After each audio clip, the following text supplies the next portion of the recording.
ที่คือกันมอเนาะแต่ละหมองแต่ละบอนเนี่ยก็คือบริเวณสำนักสงฆ์ที่พักสงฆ์วัดเก่าเดินที่พี่น้องถึงเวลาเขาใต้เขาไฟหลังจากไอ้ทำวัดแรงแล้วเนาะทำวัดเย็นแล้วก็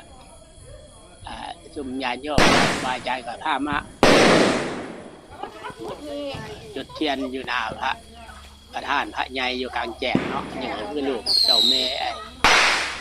ธรณีบีบเมื่อผมเนาะที่อยู่ในสำนักสงฆ์นั่นแหละพี่น้องทั้งคืนมากกับกลางเว้นบ่คือกันเนาะทั้งคืนนี้เวลาจุดถูกจุดเทียนนี่ก็รู้สึกว่าจิล้านตาพอสมควรเนาะแต่กระดาษไม่ยืมแบบอันนี้ก็เป็นบรรยากาศมือคืนออกพรรษาพี่น้องที่พักสงฆ์วัดเก่าที่มือคืนนี่พี่น้องอันนี้ก็คือบรรยากาศขณะนี้ก็มาเวียนเทียนแล้วก็จุดถูกไหว้พระกลางแจ้งพี่น้องไหว้พระประธานใหญ่ที่หลวงพ่อสมปรารถนาที่ประดิษฐานอยู่กลางแจ้งพี่น้องแต่ว่ากลางคืนจะเป็นบรรยากาศแบบใดเนาะก็คือที่ให้เห็นนะพี่น้องเอาภาพบรรยากาศกลางคืนมาให้พี่น้องทั้งไกลได้เบิ่งว่าแต่ละหม่องแต่ละบอนคือกันบ่เนาะ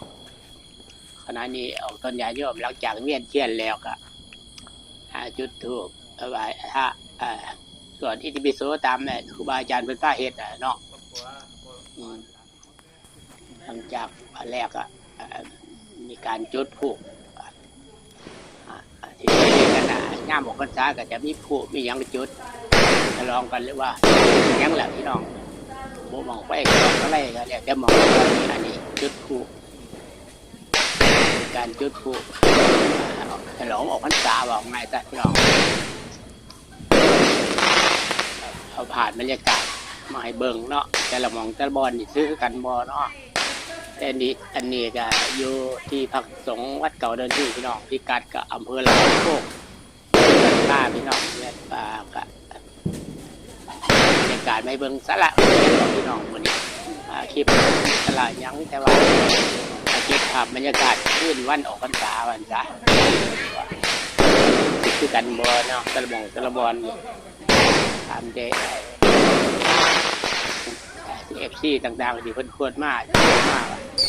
ตะละบอนคือกันแหละแต่ว่ามีการจุดเฉลิมฉลองว่าวันออกพรรษาพี่แต่ก่อนสมัยก่อนสิมีบางผู้บางตะไล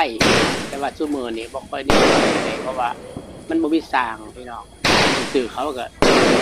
ไปตะไลตกครับก็เป็นที่เราว่าพันนี่พี่น้องแต่บางน้อยบางใหญ่เนาะก็เลยผู้เก็กนี่แหละพี่น้องมาจุดเฉลิมฉลองวันออกพรรษาเนาะใส่ดอกเขาแล้ววัดทุกมองอีสานบ้านเท่าก็จะประมาณนี้แหละพี่น้องนี่ทุกบ้าน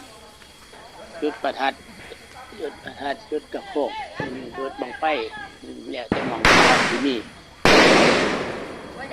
ขณะนี้ก็เป็นบรรยากาศเมื่อคืนออกมาเนาะครูบาอาจารย์มาจุดเอาผู้เจ็กนี่แหละเนาะผู้เจ็กจุดผู้กระงามเยอะคือไซส์จะจริงประมาณเดียวกันแหละพี่น้อง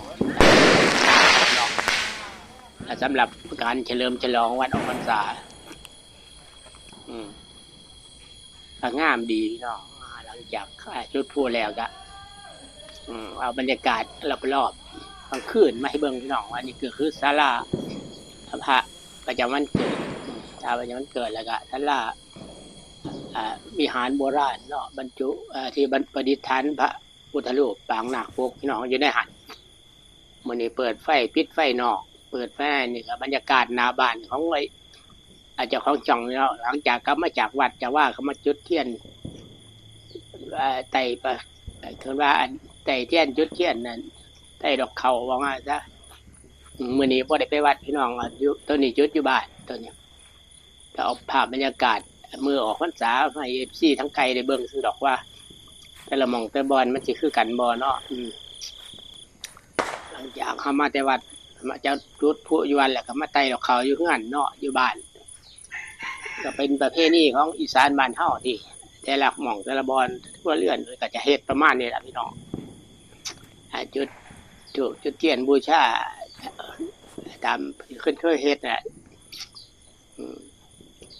สำหรับคลิปนี้ก็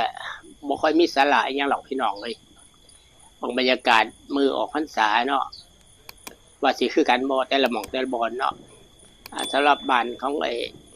เจ้าของช่องก็จะประมาณนี้แหละพี่น้อง